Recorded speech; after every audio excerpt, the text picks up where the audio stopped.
अर्जुन की प्रायश्चित यात्रा तो मेरी समझ में बिल्कुल नहीं आ रही। क्यों मामाश्री? प्रायश्चित यात्रा विवाह करने के लिए नहीं होती अंगराज। और उसने तो एक विवाह हमारे मित्र मगध नरेश के पिछवाड़े ही किया है।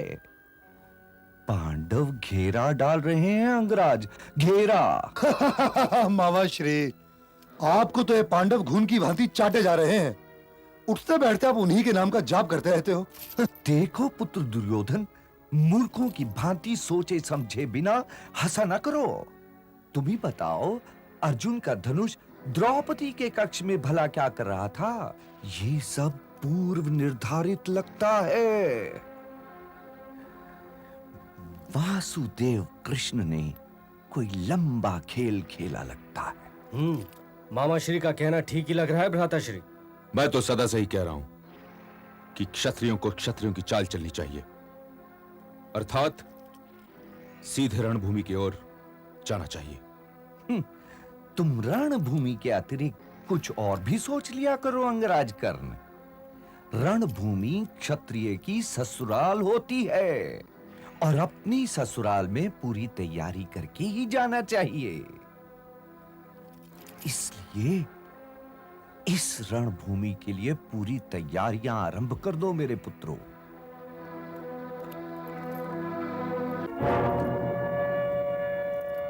अर्जुन अब भारत के पश्चिमी तट पर पहुंच चुका है, अर्थात वो अपनी यात्रा द्वारिका में ही समाप्त करेगा।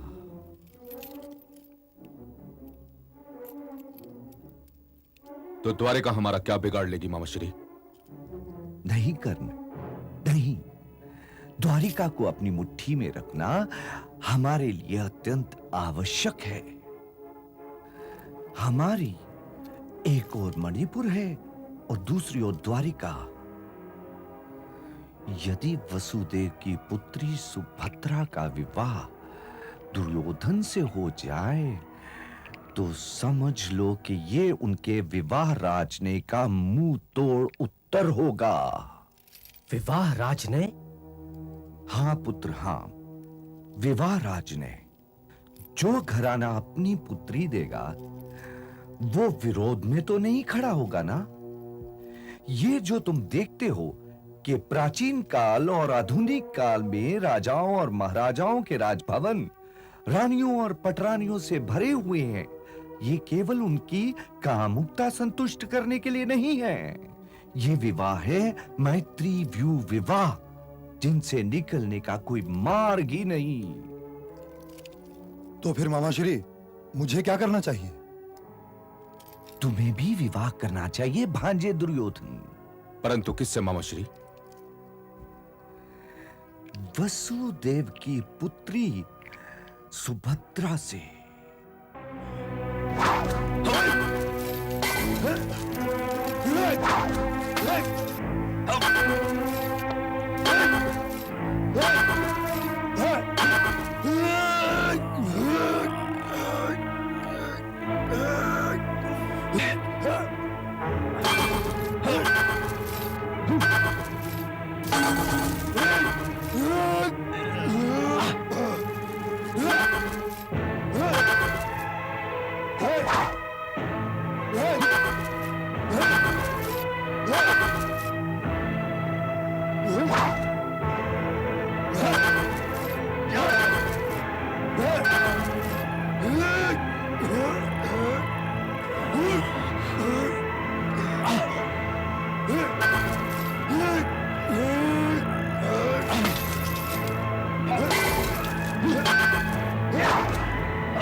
प्रिय शिष्य दुर्योधन, युद्ध में क्रोधित नहीं होना चाहिए, उससे आत्मसंतुलन खो जाता है।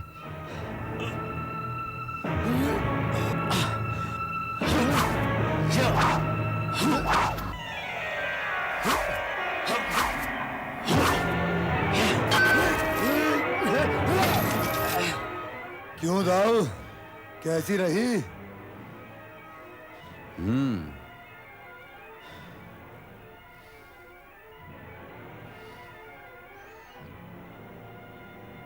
प्रिय शिष्य दुर्योधन, तुम आज संसार के सर्वश्रेष्ठ गदाधर हो। धन्यवाद गुरुदेव। हम आज अति प्रसन्न हैं।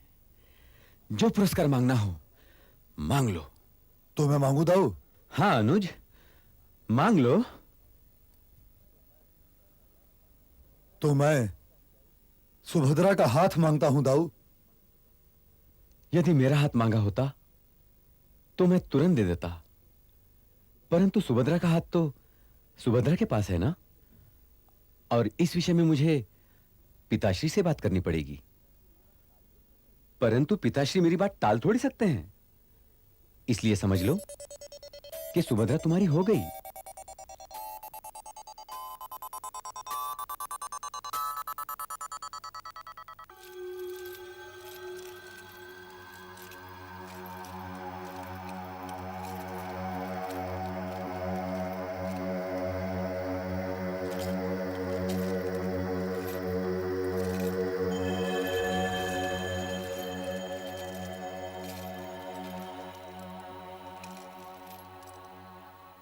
इस बंजर खांडव प्रस्थ को इंद्रप्रस्थ बना डाला, और इंद्रप्रस्थ में ये मायावी महल। अद्भुत है उस मय दानव का चमत्कार। आश्चर्य।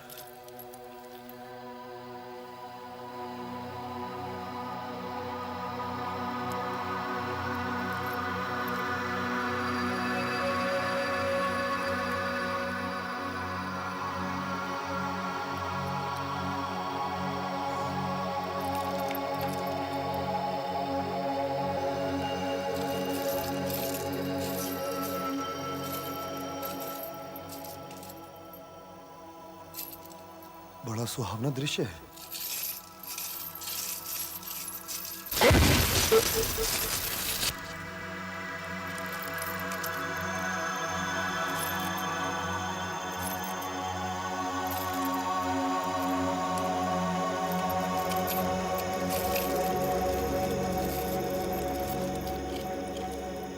नहीं नहीं,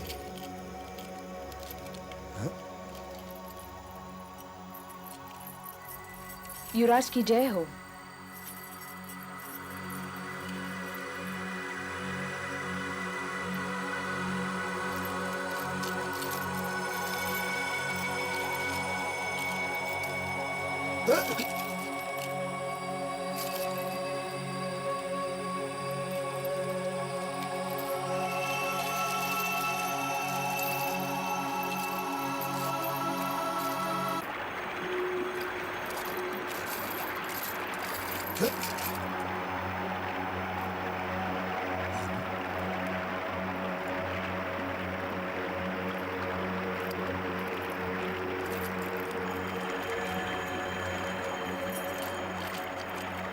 युवराज की जय हो।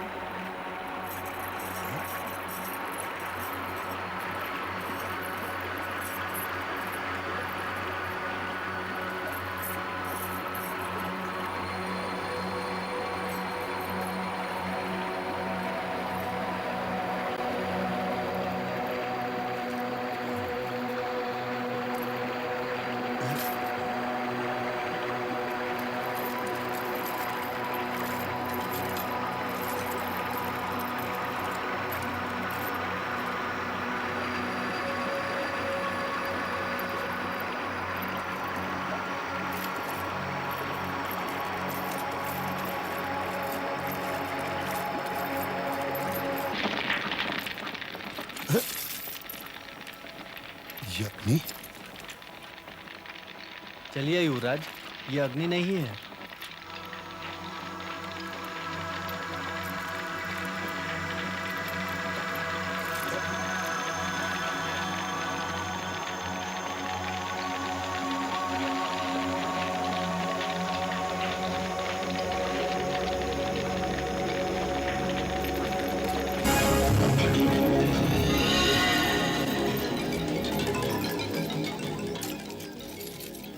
सावधान युवराज, आगे पानी है। पानी? पानी कहाँ है? हं, दासी भी हमसे खिलवाड़ करती है।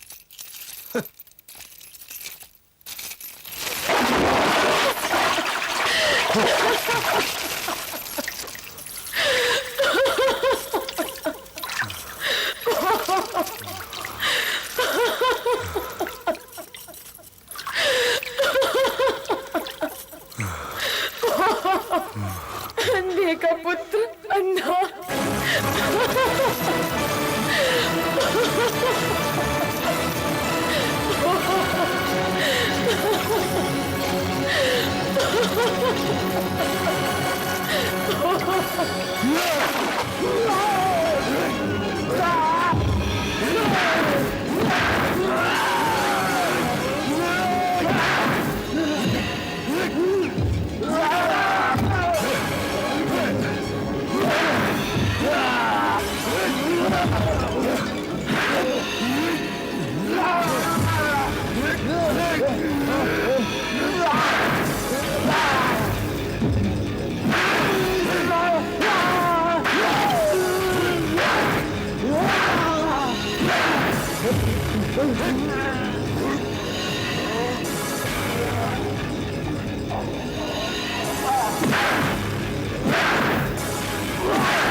क्रोध कोई वस्त्र नहीं है कि उतार कर दास दासियों पर फेंका जाए।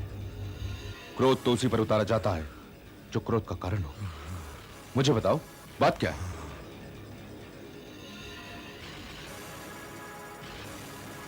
क्या बताऊं मित्र, एक नागिन मुझे डस कर उलट गई है, जिसका विष मेरी नसों में रिस रहा है। ये तुम क्या कह रहे हो मित्र? कैसी नागिन, कैसा विष? मैं अपमान की अग्नि में जल रहा हूं मित्र, और ये जलन मुझसे सही नहीं जा रही है। ये अग्नि मेरे भीतर भभक रही है, और यदि ये अग्नि मुझे भस्म नहीं कर सकी तो इससे बचने के लिए मैं स्वयं अग्निकुंड में कूद पड़ूंगा। अपमान का ये कलंक मेरे माथे पर किसी वृक्ष की भांति उग आया है, जो हर एक क्षण के साथ बढ़ता ही जा रहा है, और मुझे इससे बचाव का कोई मार्ग दिखाई नहीं दे रहा। यदि ये अपमान कोई वृक्ष है तो तुम्हारा ये मित्र उसे जड़ से काटने की शक्ति रखता है, और यदि ये अपमान अग्नि का कोई सागर है तो तुम्हारा ये मित्र अपने वाणों की वर्षा करके उस अग्नि के सागर को ठंडा कर देगा।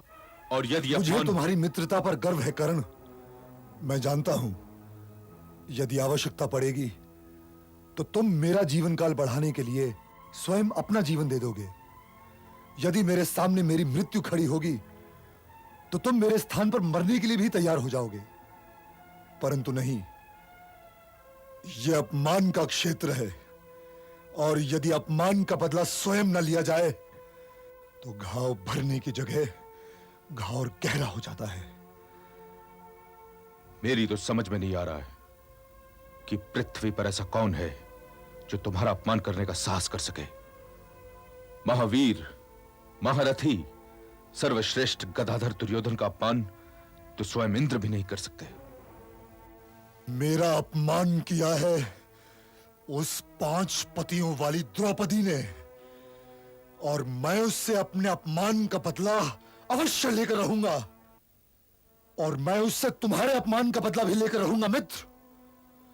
उसका वो बाण मेरे हृदय में अटका हुआ है, जो उसने अपने स्वयंवर में तुम्हारी ओर चलाया था। उसने मेरा अपमान नहीं किया था, उसने तो मुझे बस राज्यसभा में मेरा अपना स्थान याद दिलाया था। तुम्हारी कृपा से अंगराज होने के पश्चात भी सूत पुत्र तो मैं हूं ही, और तब तक सूत पुत्र ही रहूंगा जब तक स्वयं मेरी माता आगे बढ़कर मुझसे मेरा परिचय न करवा दे। जब तक ऐसा नहीं होगा तब तक तुम्हारा यह मित्र एक डूबा हुआ सूर्य है, और एक डूबा हुआ सूर्य ही रहेगा, अपने अंधेरे की गुफा का बंदी। इसलिए मेरे मान अपमान की बात ना निकालो, परंतु द्रौपदी, उसे तो तुम्हारे अपमान का दंड अवश्य ही मिलना चाहिए। मुझे आदेश दो कि मैं तुम्हारे घाव पर लगाने के लिए इंद्रप्रस्थ का भस्म ले आऊं, और यदि स्वयं बदला लेना चाहते हो तो सेना लेकर चलो और इंद्रप्रस्थ की ईंट से ईंट बजा दो। अरे तुम ये दिन रात रणभूमि में ना खड़े रहा करो अंगराज। योद्धा होने का ये अर्थ नहीं है कि ना दिन देखो ना रात, बस धनुष पर वाण चढ़ाए खड़े रहो। तो फिर अपमान का बदला कैसे लिया जाता है मामाश्री? बुद्धि से बढ़कर ना कोई शस्त्र होता है अंगराज, और ना ही कोई अस्त्र। अरे मैं तो ये कहूंगा कि जीजा श्री के अनुज पुत्रों ने राजसूय यज्ञ कर ही लिया है। अब हस्तिनापुर को भी तो चाहिए कि उनके सम्मान में एक समारोह आयोजित करे। जब समारोह होगा तो चौसर तो जमेगी ही। सम्राट युधिष्ठिर से मैं एक बार हार ही चुका हूं, तो क्या मुझे एक अवसर और नहीं मिलना चाहिए? मैं तुम्हें वचन देता हूं प्रिय दुर्योधन कि अब की बार जुए में यदि मैंने सम्राट युधिष्ठिर को कंगाल ना बना दिया तो वनवास ले लूंगा।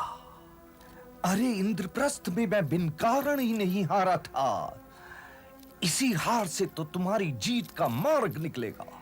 मुझे आज्ञा दो मित्र। तुम्हें तो चले ही जाना चाहिए अंगराज, क्योंकि ये समझदारी की बातें हैं जो तुम्हारी समझ में नहीं आएंगी। मेरे शब्दकोश में षड्यंत्र का अर्थ समझदारी नहीं है। प्रणाम। गंगापुत्र भीष्म, आप युधिष्ठिर से मिले? किस मुंह से जाऊं उनके पास, जाकर क्या कहूं उनसे?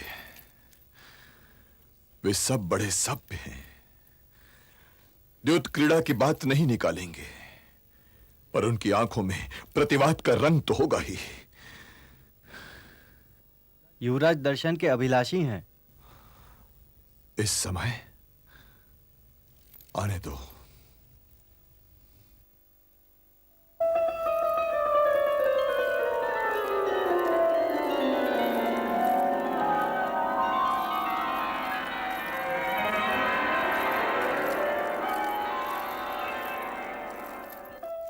प्रणाम पितामह, प्रणाम गुरुदेव।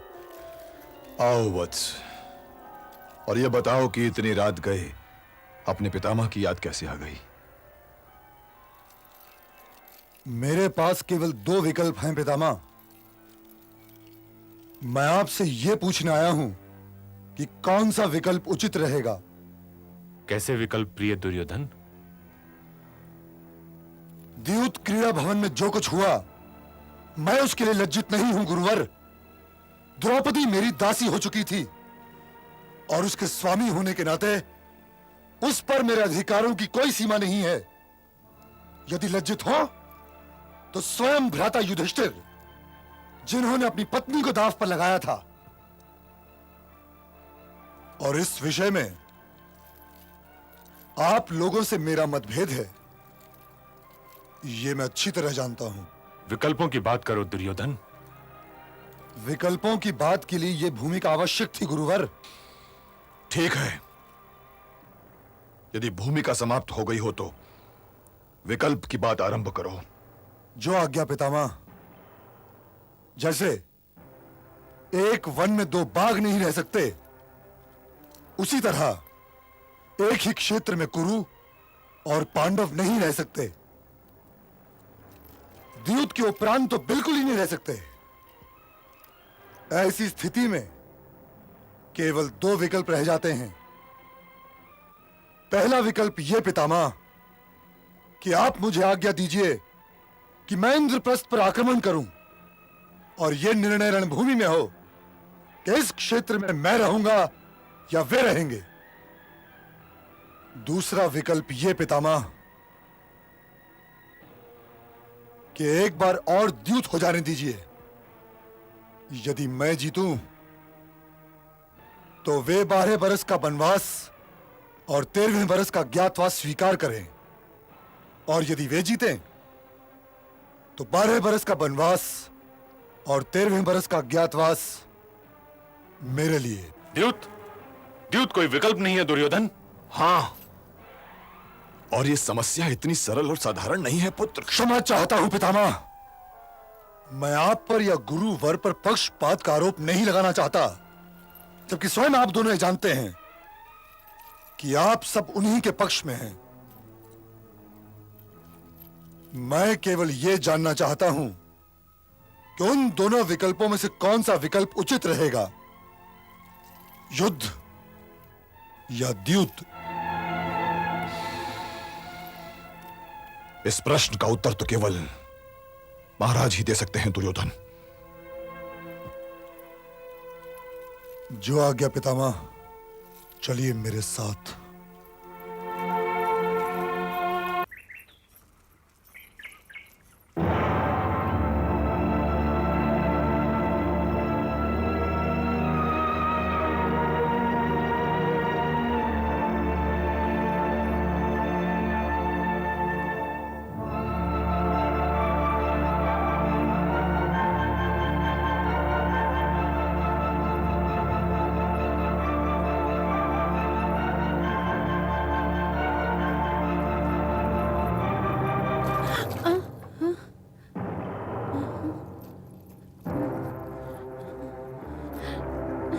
हट जाओ मेरे रास्ते से। जानते नहीं मैं कौन हूँ? मैं गंधर्व राजकुमारी हूँ।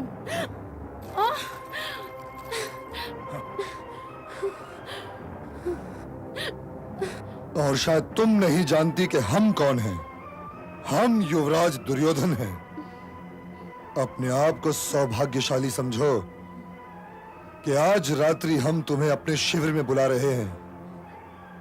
मैं तुम्हारी प्रतीक्षा करूंगा।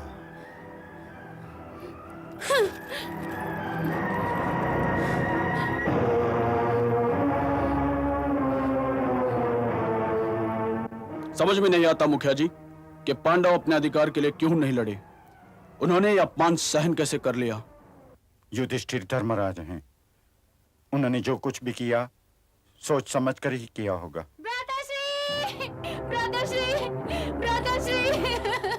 क्या हुआ बहन? भ्राताश्री! तुम रो क्यों रही हो? किसी ने तुमसे कुछ कहा क्या? हाँ बोलो ना, क्या हुआ? भ्राताश्री, उस दुष्ट दुर्योधन ने। क्या किया उस दुर्योधन ने? उसने मेरे साथ अशिष्टता का व्यवहार किया है। दुर्योधन!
युवराज दुर्योधन, हम तुम्हारी बात यह सभ्य नहीं।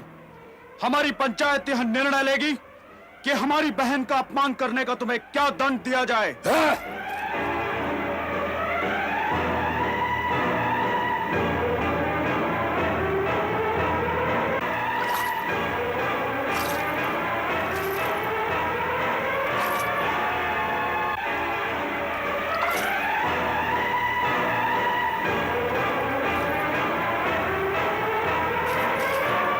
प्रिय भीम, हस्तिनापुर जाने के विषय में तुम लोगों से मेरी राय भिन्न है। प्रणाम। आइए विराजिए। बैठने का समय नहीं है महाराज। युवराज को गंधर्व ने बंदी बना लिया है। क्या? गंधर्वों का ये साहस कि हस्तिनापुर राज्य की सीमा के भीतर युवराज को बंदी बना ले। तुम दोनों जाकर दुर्योधन की सहायता करो। हमें चूल्हे के लिए सूखी लकड़ियां और सोने के लिए सूखी घास इकट्ठी करनी है बड़े भैया। और फिर ये तो बताइए भ्राताश्री कि हम दुर्योधन की सहायता करने जाएं क्यों? गंधर्वों से ऐसी भी हमारी कोई दुश्मनी तो है नहीं। और फिर दुर्योधन के लिए हमारे हृदय में कोई विशेष स्थान भी नहीं है, तो फिर उसकी सहायता के लिए गंधर्वों से झगड़ा क्यों मोल ले? मैं झगड़ा मोल लेने की बात नहीं कर रहा हूं प्रिय भीम, मैं दुर्योधन की सहायता की बात कर रहा हूं। आप ऐसी बातें करते क्यों हैं भ्राताश्री? क्योंकि दुर्योधन हमारा भाई है। भाई? आप उसे भाई कहते हैं? वो ऐसा भाई है जिसने कपट से आपको द्यूत में हराया। वो ऐसा भाई है जिसने भरी सभा में पांचाली के साथ दुर्व्यवहार किया और आप उसे भाई कहते हैं? हाँ, वो फिर भी हमारा भाई है और उसकी सहायता करना हमारा कर्तव्य है।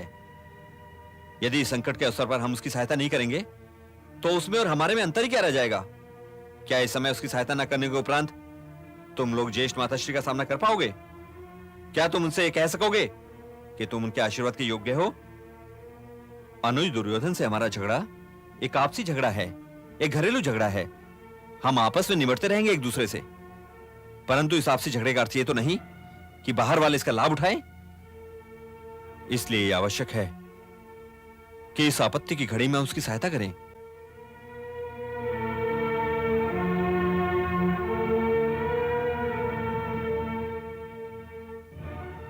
ठीक है, तुम लोग सूखी घास इकट्ठा करो। दुर्योधन की सहायता के लिए मैं चलता हूं तुम्हारे साथ।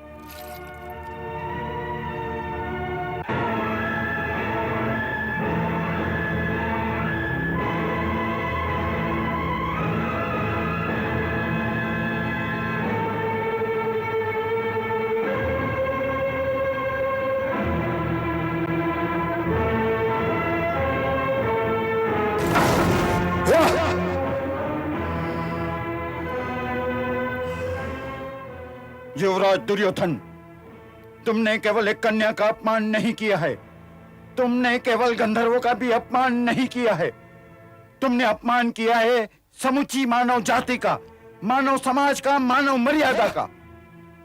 हस्तिनापुर जैसे शक्तिशाली राज्य का युवराज होने का अर्थ यह नहीं है कि तुम्हारे हाथ इतने लंबे हो सकते हैं कि जिन वस्त्रों पर तुम्हें कोई अधिकार ही नहीं उन तक भी पहुंच जाएं। हाँ?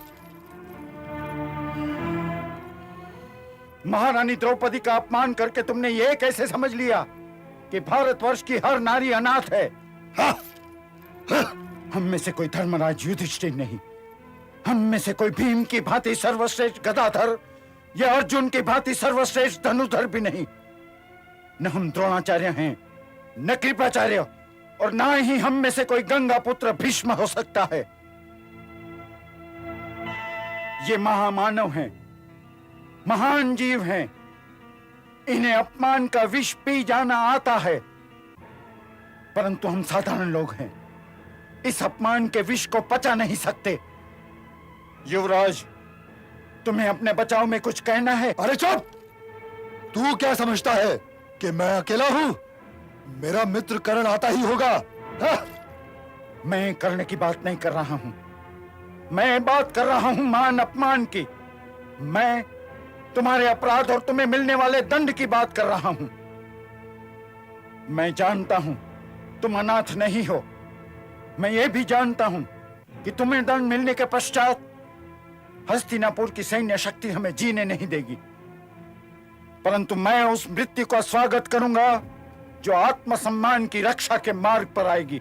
अपना निर्णय सुनाइए मुखिया जी, निर्णय। इसने मेरी बहन का अपमान किया है। तेरी बहन का मान ही क्या जो मैं इसका अपमान करूंगा? दुर्योधन, अपमान के इस पेड़ को मैं काटूंगा। शांत हो जाओ, शांत। न्याय की मांग तो यही है,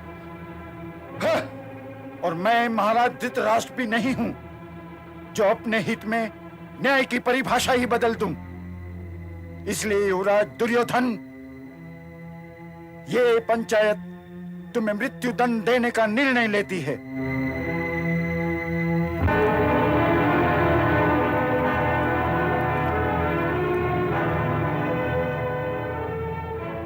प्रणाम। कुंती पुत्र, तुम यहां?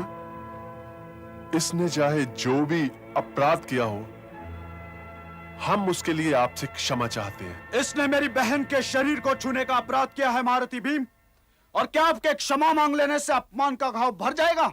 नवयुवक, तुम्हारी बहन मेरी बहन जैसी है।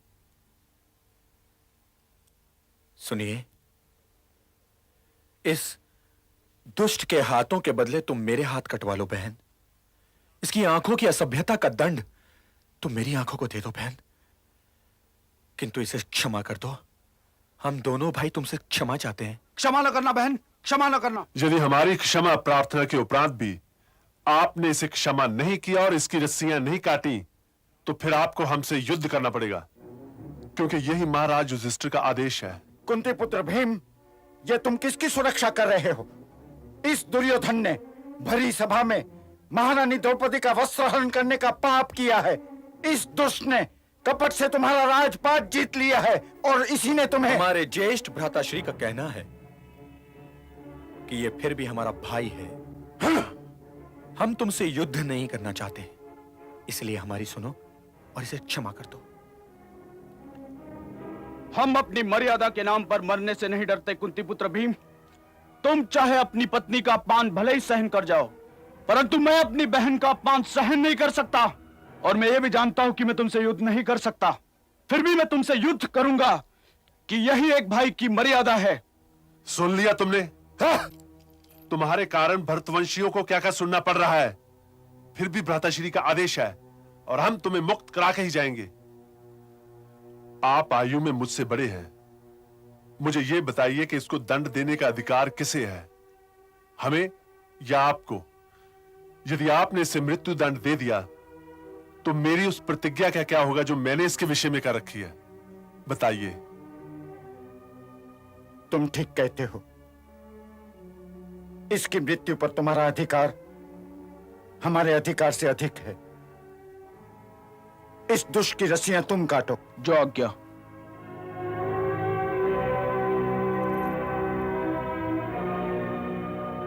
धन्यवाद। धन्यवाद। आप हमें आज्ञा दीजिए।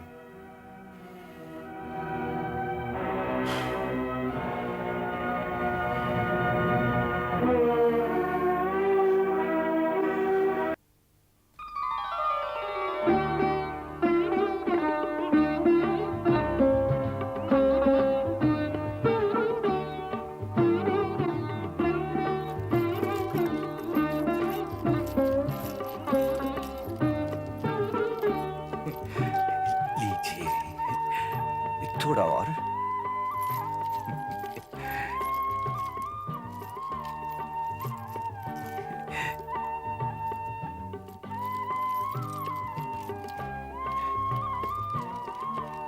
थोड़ा सा आप भी लीजिए। आप लोगों की सेवा करना ही तो हमारा धर्म है।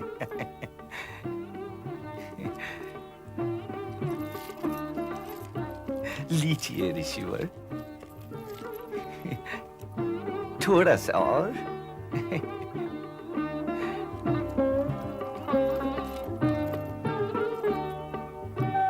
इधर हो मामा। अरे इस ऋषि को यहाँ से विदा कीजिए, नहीं तो मैं। ये ऋषि दुर्वासा है प्रिय दुर्योधन। हाँ? ये विदा नहीं किए जाते, ये तभी जाते हैं जब ये जाना चाहे। और सुनो, यदि ये प्रसन्न ना हो तो शाप इनकी जीभ की नोक पे रखा रहता है। नरेश, आज्ञा ऋषिवर। मुझे लगता है ऋषि सेवा से तुम लोगों का मन ऊब चला है। ये आप क्या कह रहे हैं ऋषिवर? आपकी सेवा का अवसर तो बड़े भाग्यवानों को मिलता है जी। दुर्योधन के मुखमंडल पर तो हमें ये आनंद दिखाई नहीं देता। यदि ऐसा है तो राजन, आप क्रोधित ना होइए ऋषिवर, क्रोधित ना होइए। पुत्र दुर्योधन तो मुझसे ये कह रहा था कि यदि पांडव भाई भी यहाँ होते तो उन्हें भी आपका आशीर्वाद मिल गया होता। अब वो आपसे ये कहने का साहस तो नहीं कर सकता ना कि आप स्वयं कृपा करके उनके पास पधारें। जी ऋषिवर, मैं तो केवल यही कह रहा था। हम तुम्हारे भ्रातृ प्रेम से अति प्रसन्न हुए। हम उन सबको आशीर्वाद देने अवश्य जाएंगे। धन्य हो ऋषिवर, धन्य हो।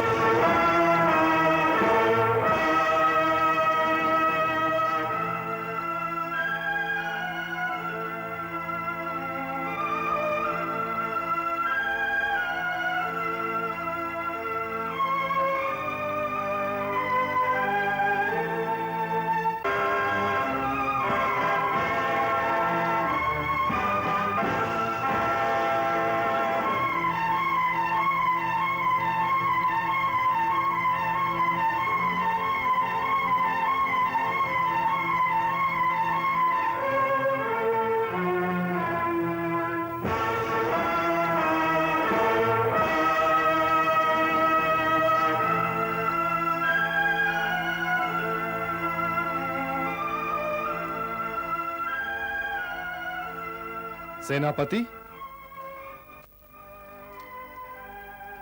तुमने देखा सेनापति, हमने तो महाराज युधिष्ठिर को यह सूचना भी न दी थी कि हम उनके पक्ष में युद्ध करने कब और किधर से आ रहे हैं। किंतु उन्हें समाचार मिल ही गया होगा। और वो देखो, सामने स्वागत द्वार सिर झुकाए हाथों को बांधे खड़ा है।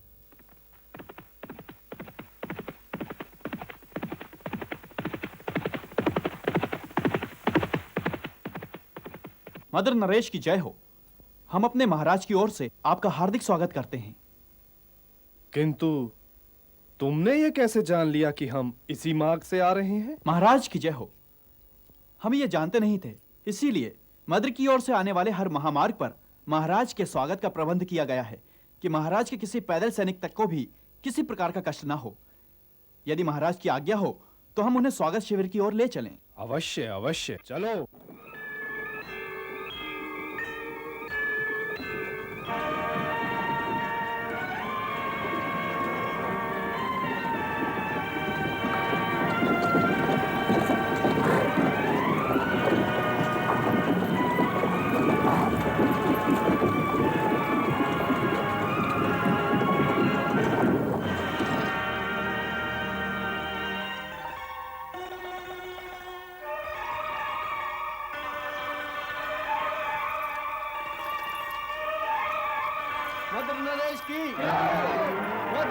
नरेश की मदर नरेश की मदर नरेश की मदर नरेश की मदर नरेश की मदर नरेश की।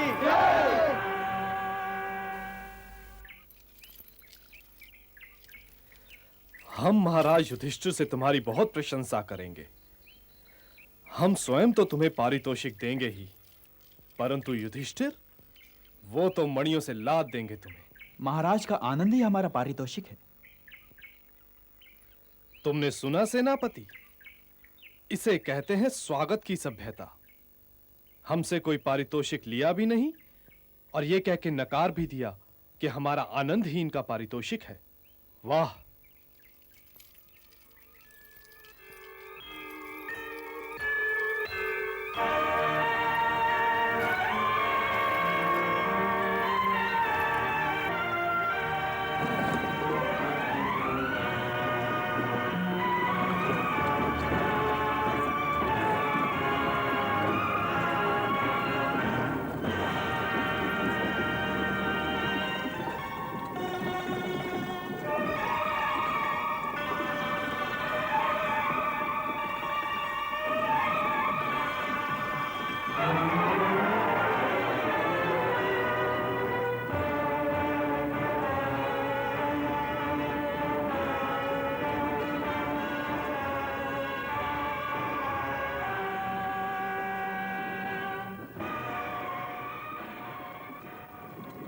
ध्यान से सुनो भांजो, यदि हम योजना के अनुसार चलते रहे तो सारे कार्य। प्रणाम युवराज।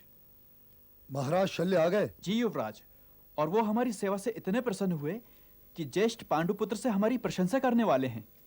ज्येष्ठ पांडुपुत्रों से? जी युवराज। सुना मामा श्री, सुना आपने?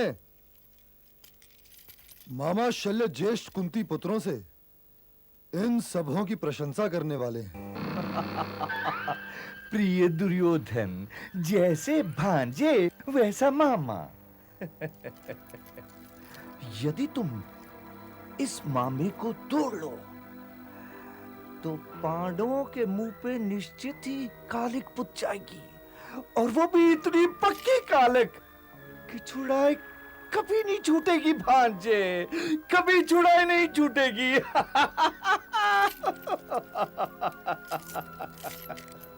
हम तुमसे अति प्रसन्न हैं वत्स। बहुमूल्य पारितोषिक तो मेरे युद्ध से लौटने के पश्चात ही मिलेगा। तुम नहीं जानते कि तुमने हस्तिनापुर की कितनी उत्तम सेवा की है। युवराज की जय हो। बधाई हो कृपाचार्य, आप कुरुसेना के प्रधान सेनापति होने से बच गए। ये आप कैसी बातें कर रहे हैं पिताश्री? मैं मानता हूं कि पांडव हमारे शत्रु नहीं हैं, वे तो मेरे गुरु भाई भी हैं, किंतु जब आप दुर्योधन के पक्ष में युद्ध का निर्णय ले चुके तो फिर यह दुविधा क्यों? यही तो दुविधा का कारण है वत्स।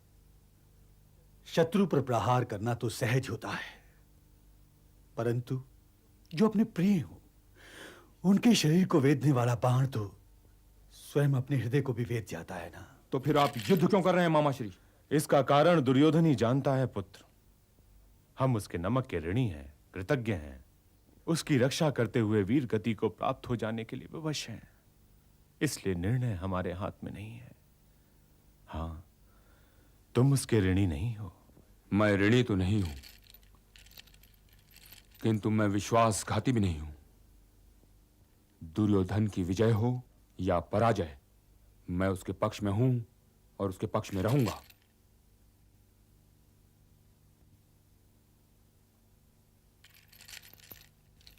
पांडवों का वध करना मेरा सैनिक कर्तव्य है।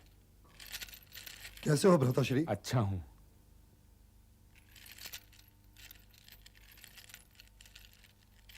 प्रणाम गुरुदेव। प्रणाम कुल गुरु कृपाचार्य। क्या बात है, आपके शिविर में इतनी तपन क्यों? मुझ में और अश्वत्थामा में थोड़ा सा मतभेद हो गया था। अच्छा ये बताओ कि इस समय तुम कैसे आ गए? पितामह की दुर्घटना ने मुझे दुविधा में डाल दिया है गुरुदेव, और मैं इन दामों विजय नहीं चाहता। परंतु मैं क्या करूं, विवश हूं। मैं कुरुक्षेत्र के इस युद्ध में इतना आगे बढ़ चुका हूं गुरुदेव कि मेरे लिए रिक्त हाथों लौटना असंभव है। इसलिए मैं आपसे यह कहने आया हूं गुरुदेव कि मुझे पांडवों के शवों पर अपना राजभवन नहीं खड़ा करना है। यदि आप भ्राता युधिष्ठिर को बंदी बनाकर मुझे सौंप दें तो मैं आपको वचन देता हूं कि मैं तुरंत ही युद्ध समाप्ति की घोषणा कर दूंगा।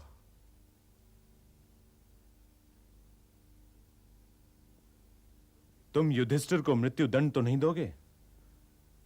कभी नहीं गुरुदेव, मैं युधिष्ठिर को मृत्यु दंड नहीं दूंगा। समझ गया। पांडवों की पराजय के उपरांत उनके भाग्य का राज्य तुम उन्हें सौंप देना चाहते हो। प्रिय दुर्योधन, यदि तुमने यह कल सोच लिया होता तो आज गंगा पुत्र बाणों की शैया पर ना होते। किंतु मेरे पास यह सुझाव लाकर तुमने मुझे अति प्रसन्न किया है, अति प्रसन्न। मैं कल युधिष्ठिर को बंदी बनाकर तुम्हें सौंप